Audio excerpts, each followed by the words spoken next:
Good evening. My name is Sergeant Paul Maycook, MAKUC, with the Connecticut State Police Fire and Explosion Investigation Unit.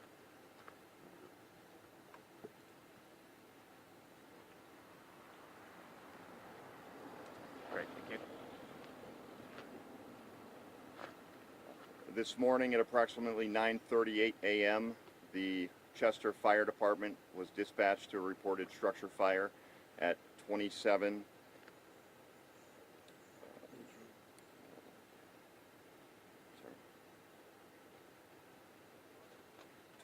Ridge Road in the town of Chester for a reported structure fire. The Chester Fire Department, along with personnel from Troop F in Westbrook, responded to the scene. Once they arrived, they found heavy fire coming from the structure that was identified as a single-family structure. Several occupants of the building had already been outside at the time of the fire. There were two occupants who were reportedly trapped inside the structure at the time. One of the occupants outside attempted to get back inside to rescue both of those individuals, but was unsuccessful due to the fact that there was heavy smoke and fire conditions already in the building. The second floor occupant managed to escape through a second floor window and jumped to the ground and sustained minor injuries. Once fire department personnel were able to enter the building, during a primary search, they did locate a female victim on the first floor. They removed her from the building and they transported her to Middlesex Hospital, where she was pronounced deceased. The two other occupants of the building who were transported to Middlesex Hospital did sustain minor, non-life-threatening injuries and are expected to recover at this time.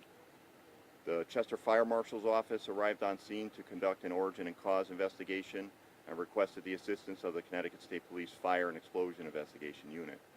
At that time, detectives from the Connecticut State Police Fire and Explosion Investigation Unit were dispatched to the scene and have been working with the Chester Fire Marshal's Office to conduct the origin and cause investigation. This includes interviewing several witnesses, documenting the scene, and processing the scene. As you can see, this is still a very active scene. We expect to be here throughout the night as we continue to process this fire scene to determine where and how this fire started.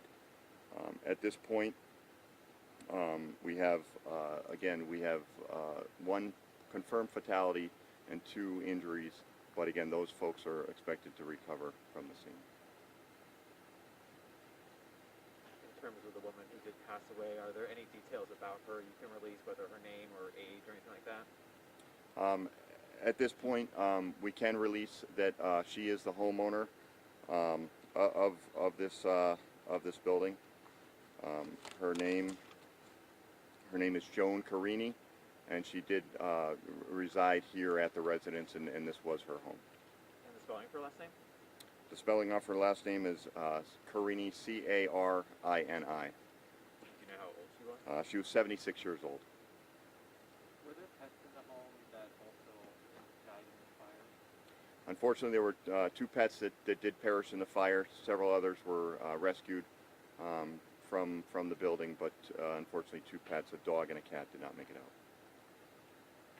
Do you have a total of the number of people that lived in the home? I don't have that information at this time.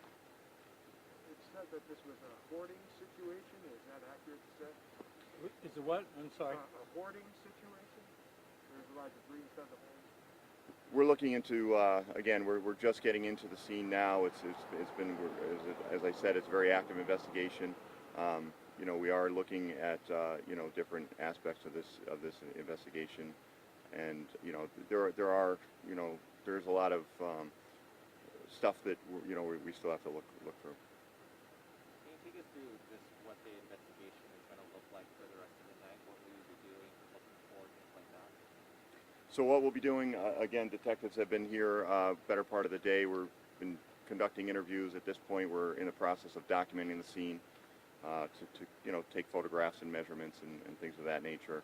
And then the rest of the investigation will entail going through the debris in a layered examination. We'll systematically examine the structure from the inside to from the outside to the inside to just uncover where this fire may have started. We have some preliminary information from interviews that we're trying to work with, but again, until we get in there and actually kind of dismantle some of the debris, we just don't know exactly where that fire started at this point.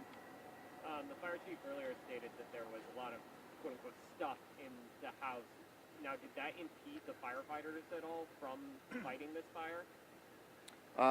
They were able to get in and make that rescue very quickly, so I think that they did a great job as far as getting in there and making that rescue. I think as far as putting out hot spots and putting the fire out after the fire was over, that may have played a factor, but as far as them getting in to do their job and make the rescue, that did not seem to impact their duty. Any reason to be concerned this might be suspicious? At this point, we're looking at all aspects. We have no reason to believe that there's any criminal aspect to this fire, but we're still looking into, we're going to look at every possibility. We still have a lot of work to do here tonight. In terms of fighting this fire, when you arrived to the scene, kind of take us through. There's one person trapped on the first, another trapped on the second floor. What does it take to kind of get in there and make sure that those people can get out and you can save them if they are trapped? Kind of walk us through the work that entails. This If house you could is step in front of the microphone. Step in front of the microphone. this house is well known to our department only because they got to have a lot of kids here, and most of the firefighters know these houses and how to get in, how to get back out again. And the elderly lady that was residing on the first floor, we knew where she lived on that floor, and we were able to get right at her. We weren't impeded. The gentleman that was on the second floor that went out the window,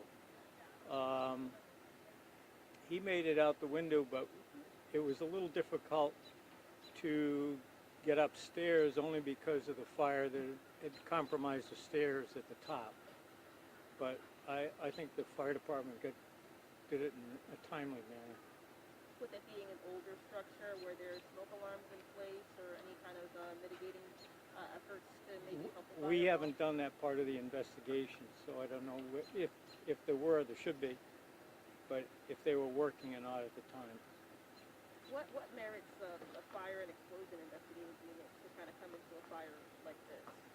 What happens is the fact that little towns like Chester and Deep River, we basically don't have the expertise to do these kind of fires, especially when there's serious injuries or a fatality.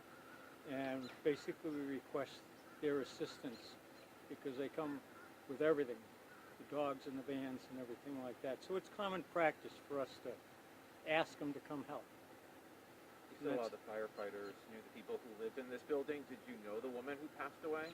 Yes, It's got to be a difficult day. yeah. I try to know everybody in the town. Anything you can say about her? She was around 76 years old, and I won't say handicapped, but it was difficult for her to get around. And it was difficult for her to go upstairs, so that's why she lived on the first floor. But like anybody 76 or 78, they're stubborn. You can't tell them what to do. And so that's why it's a little hard. How are the firefighters doing? Doing fine. Outside of state police, other towns called in as well? Or was it just Yeah, local? I don't know all the towns. The chief, you should ask the chief about this, but I know that Old Saybrook was here, Deep River was here, Killingworth was here, as well as Chester. And I'm sure I forgot at least one or two towns. And the pets that were killed in this, dogs, cats? I think there was one cat and one dog, and they both were deceased, and they're going to be buried in the family pet cemetery. And are you able to just clarify with the two other victims how they're related, if at all, to the woman who passed away? Let's see. No, it's hard. This is a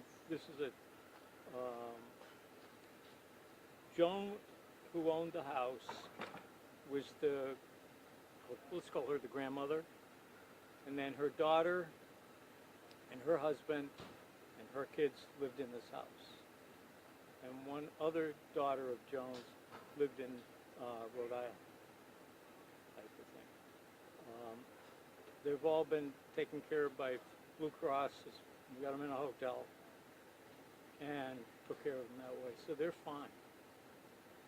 And the only one, I don't know how the injuries are at the hospital. I haven't got to that part of it yet.